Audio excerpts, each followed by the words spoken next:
چونکہ انہیں لگتا یہ ہے کہ اگر کوئی سوال آپ کا آؤٹ آف سلیبس آ گیا تو پھر اس کا جواب کیا دیا جائے گا. وہاں پر نہ عرفان صدیقی صاحب ہوں گے نہ احسن اقبال صاحب ہوں گے. اب ہوا یہ جی کہ ماضی میں ایک انٹرویو ان کا کلپ بہت ہی وائرل ہوا جس میں طلعت صاحب جو ہے ان سے سوال کر رہے ہیں اور آگے سے وہ احسن اقبال صاحب کی طرف دیکھ رہے تھے.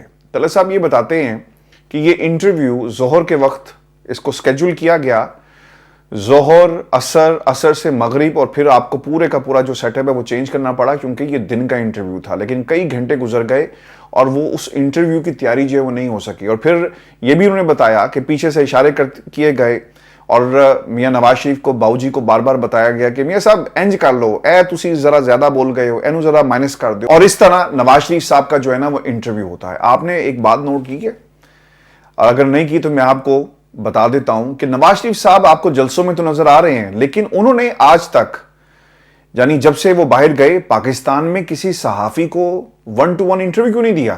مریم دے چکی, شہباز شریف صاحب نے بھی دے دیا, اس کا بھی ہم پوسٹ مارٹم کریں گے, لیکن نواز شریف صاحب آپ کو انٹرویو دیتے ہوئے نظر نہیں آئیں گے کیونکہ انہیں معلوم ہے کہ اگر ہم 1-on-1 بیٹھ گئے تو ہمارے سے میرٹ پر سوالات ہوں گے اور کوئی ایسا سوال اگر پوچھ لیا گیا جس کا جواب میرے پاس نہ ہوا تو بھائی میں تو یہ بھی نہیں کہہ سکتا اس کیمرے کو بند کرو اور دوبارہ سے سوال پوچھو, کیونکہ اگر یہ ہو گیا کوئی نہ کوئی شرارتن اس کو ریکارڈ کرے گا اور سوشل میڈیا پر پھینک دیا جائے گا. ویورز, اب آ جاتے ہیں عمران خان کے اس کلپ کی طرف جو میں نے پروگرام کے شروع میں آپ کو دکھایا. یہ فرق ہے جی ہاؤس آف شریف کے لوگوں میں اور عمران خان میں. یہ مشہور ڈاکومنٹری بیہائنڈ کلوز ڈور کا ایک کلپ ہے جس میں عمران خان صاحب اس وقت پرائم منسٹر آف پاکستان تھے اور مائیکل پاکستان گیا جو ڈائریکٹر اور پروڈیوسر ہے اس ڈاکومنٹری کا, اور ٹائم انہوں نے پرائم منسٹر سے لیا ہوا تھا. پرائم منسٹر ہاؤس پہنچتے ہیں تو خان صاحب بڑا کیجولی آ کر بیٹھتے ہیں اور مائیکل سے پوچھتے ہیں, یعنی ان کی پہلی انٹریکشن تھی. ڈائری میں تیاری ان کی یعنی ٹائم لے لیا گیا تھا لیکن پہلی دفعہ مائیکل کی عمران خان سے انٹریکشن ہوتی ہے اور مائیکل سے وہ پوچھتے ہیں کہ یہ ہے کیا, واٹ از دس اباؤٹ. تو آگے سے جواب ملتا ہے کہ ایک ڈاکومنٹری ہے اور پھر وہ خان صاحب ان سے پوچھتے ہیں کہ کیا تم بھی اس ڈاکومنٹری میں ہو گئے یا پیچھے سے آواز آئے گی. تو انہوں نے کہا نہیں جی آپ سے سوال ہوگا, you have to look towards me and that will be one-on-one interview but I won't be in the camera.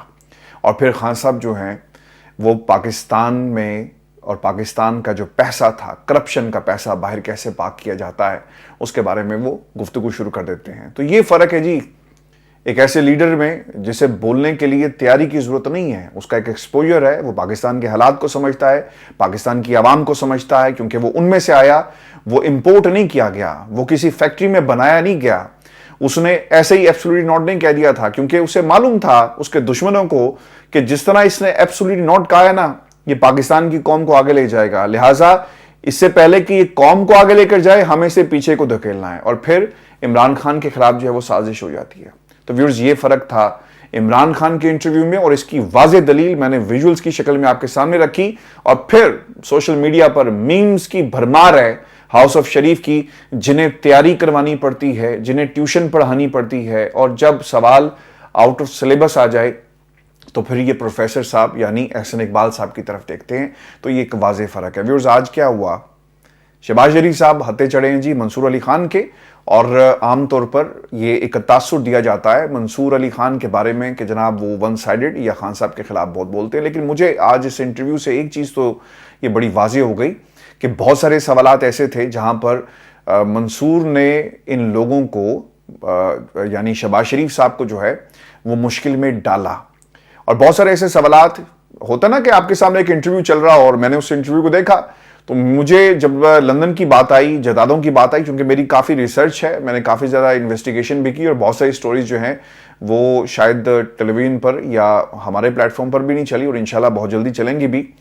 تو مجھے نا بار بار اندر سے ایک چیز میرے دل میں بار بار یہ آ رہی تھی کہ یار یہ بھی سوال کرو, یہ کیوں نہیں کیا. نیشنل کرائم ایجنسی کی بات ہوئی تو میں نے وہاں پر اپنے آپ سے یہ ضرور سوال کیا کہ یار تم حسن نے جو جدادیں اور جو ڈیل ہوئی تھی آپ کی ملک ریاض صاحب سے اس کا ذکر کیوں نہیں کیا. تو دھڑل کر کے وہ سوال بھی جو ہے وہ منصور علی خان صاحب نے پوچھا. میں ویورز آپ کے سامنے اب اس انٹرویو کی کچھ چیزیں رکھ دیتا ہوں جس سے پتہ ہی چلے گا کہ شہباز شریف صاحب کی کتنی تیاری تھی اس انٹرویو کو دینے کے لیے. اور عام طور پر شہباز شریف صاحب پریس کانفرنسز, حسن رضا نے جو ایک رپورٹر ہے نمائندہ خصوصی لاہور کا, دنیا ٹیلی ویژن میں کام کرتا ہے, ہمارا دوست بھائی,